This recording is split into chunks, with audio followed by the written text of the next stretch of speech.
YCP నేతల వ్యాఖ్యలపై TDP నేత బుగ్గా వెంకన్న ఫైర్ అయ్యారు. మాజీ మంత్రులు పేర్ని నాని, గుడివాడ అమర్నాథ్ మతిభ్రమించి మాట్లాడుతున్నారన్నారు.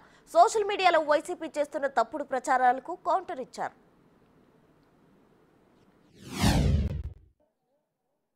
నిజాయితీకి 6 అడుగుల నిలువుటద్దాం. జగన్మోహన్ రెడ్డి అంటే 5 అడుగుల త్రాచుపాము. అది చెప్పు, జనాలు ఇచ్చేస్తారు. అంతేగాని చంద్రబాబు గారు అబద్ధాలు అంటాయంటే, చంద్రబాబు గారు అబద్ధాలు అయితే 4 సార్లు ముఖ్యమంత్రి అవుతాడు ఈ రాష్ట్రానికి. ఏ రాష్ట్రంలో అన్నా, ఎక్కడైనా భారతదేశంలో ఓడిపోయి గెలిచి ఓడిపోయి అంటే మళ్ళీ ఎవరైతే ఎప్పుడైతే చంద్రబాబు గారు ఓడిపోయారో మళ్ళీ ఆ ప్రజలే చంద్రబాబు నాయుడు గారు కావాలి. చంద్రబాబు నాయుడు మార్పు కోసం చంద్రబాబు గారిని మారిస్తే వీళ్ళు మమ్మల్ని నరకయాతన పెడుతున్నారని మళ్ళీ చంద్రబాబు గారిని కోరుకున్నటువంటి ప్రజలు ఈ రాష్ట్ర ప్రజలు. ఇవాళ రాష్ట్రంలో చంద్రబాబు నాయుడు గారి ఇమేజ్ రోజు రోజుకి పెరుగుతుంది. దాన్ని సోషల్ మీడియా ద్వారా తగ్గిద్దామని చూస్తే మాత్రం ఊరుకునే ప్రసక్తే లేదని తెలియదు.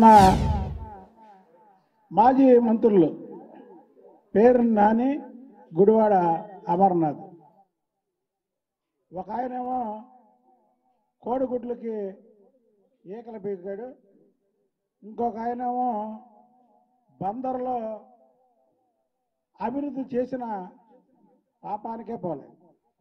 ఎందుకంటే బందర్లో అత్యధిక మెజార్టీతో ఓడిపోయిన ఏకైక వ్యక్తి పేర్ని నాని కొడుకు. అంటే పేర్ని నానికి బందర్లో అంత మంచి పేరు ఉంది జనాలకి.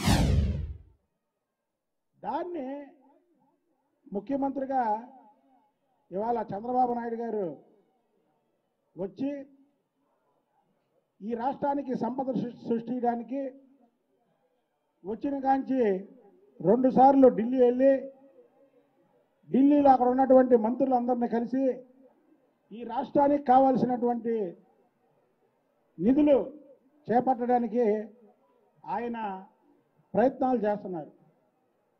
జగన్మోహన్ రెడ్డి ఏనాడైనా ప్రయత్నం చేశాడా? అక్కడికి వెళ్ళి ప్రధానమంత్రి గారిని కలిసి కాలు పట్టుకొని బాబు నా కేసులు తీసేయండి, నా కేసులు ఆపండి అని చెప్పడం తప్ప ఏ రోజైనా మంత్రులు కలిశాడా? మంత్రుల దగ్గర నుంచి కావలసినటువంటి నిధుల గురించి ఎప్పుడైనా అడిగాడా?